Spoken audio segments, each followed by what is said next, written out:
You ever roll with somebody who just feels like a damn gorilla? Like no matter what you do, no matter how technical you are, they just manhandle you? That's not an accident. That's strength. And if you want to be that guy, the one tossing opponents around like they weigh nothing, you need a specific kind of strength. Not powerlifting strength, not bodybuilder strength. Combat strength. So in this video, I'm going to break it down into 3 simple stages, so by the end, you'll know exactly how to program your own strength training to be miles ahead of the competition. Let's go.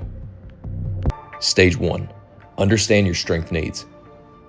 First things first, where are you at and where do you need to be? Before we even talk about getting stronger, you need to know where you stand. Here's how.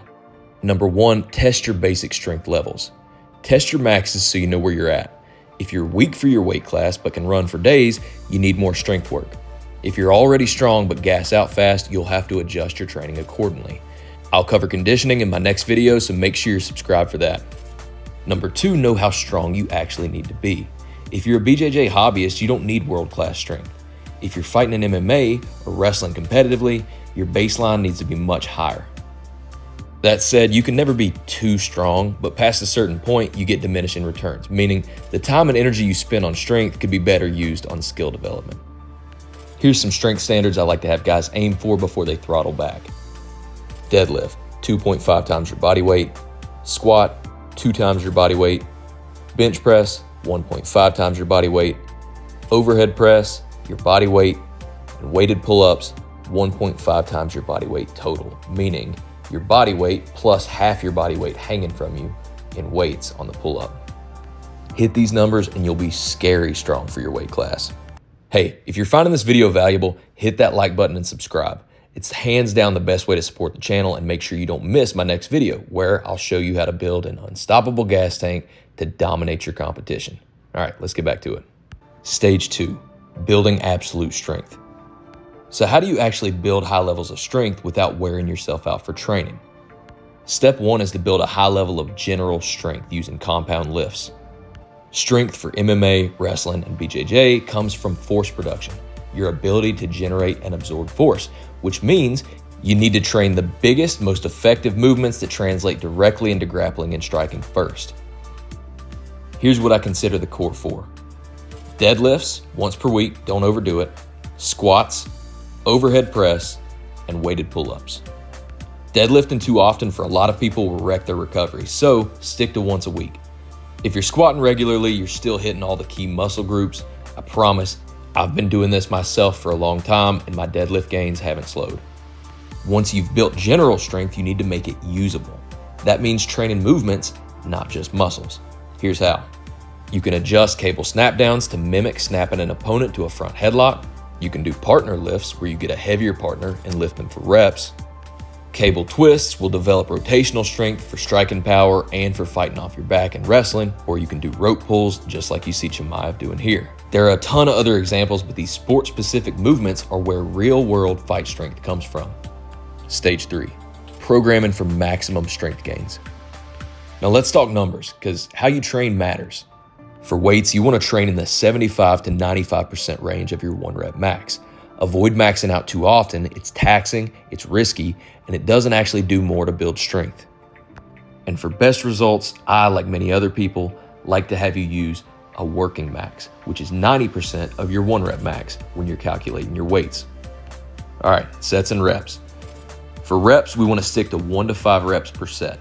Anything higher starts to move into hypertrophy, which is muscle building, and our goal is to build pure strength. For sets, you want to do 3 to 5 sets per lift. If you're in season, lower the volume. Don't let fatigue kill your performance. Cap it at 3. Rest periods, 5 minutes ideally. Yeah, it sounds long, but this is actually how long it takes your creatine phosphate system to recover. If you absolutely have to shorten it, go no lower than 2 minutes. Deloading.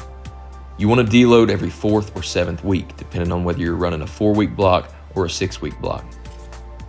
Either take a full week off or cut your volume in half. This prevents burnout and helps your nervous system to recover. For training frequency, you've got the option of doing either 2 or 3 strength training sessions per week, depending on your needs. Always have at least 1 rest day between lifting days. So for example, here's what your week might look like if you use the 2-day template, and here's an example of a 3-day strength template. Now you're probably wondering, the goal of this is to get stronger, and you just told me earlier not to constantly test my max. How do I move my maxes up? I am glad you asked. Now, a lot of people will just add 10 or 15 pounds to their working max every couple blocks, but my favorite technique that I've found is the Juggernaut method. In weeks 4 through 6 of a training block, do your last set for max reps. In my example, you'd have a base number for each week. For weeks 4 through 6 of the 2-day template, your numbers would be 10, 8, and 5 respectively. For weeks 4 through 6 of the 3-day template, your base numbers are 8, 3, and 2. You take the base number for that week and subtract it from your total reps. You multiply the remainder by either 5 pounds for lower body lifts or 2.5 pounds for upper body lifts. You add that to your working max, and boom, new numbers without maxing out. So for example, your program says to hit 8 reps, but you get 12. That's 4 extra reps. Multiply 4 times the 5 pounds for a lower body lift and add 20 pounds to your working max. Now, make sure you only do that one time for each exercise each week during the last 3 of those 6 weeks, and try to split it so you don't hit the similar muscle groups on the same day. So for example, you don't want to do deadlift and squat for max reps on the same day. Repeat that over time and your strength will skyrocket. Now, here's a challenge. If you follow this plan, you're going to be able to toss your opponents around like ragdolls. But here's the thing. Most people won't do this. They'll hear it, get hyped for a day, and then fall back into the same old routine. Are you actually going to follow through? Or are you going to stay the same? Drop a comment below and let me know if you're committed to getting strong, and I'll see you in the next video where I break down how to build next level endurance to dominate every single round. Now, time to get to work.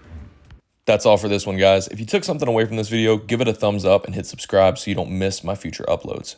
If there's something you want me to cover in the future, drop me a line below in the comments and let me know. I love hearing from you guys.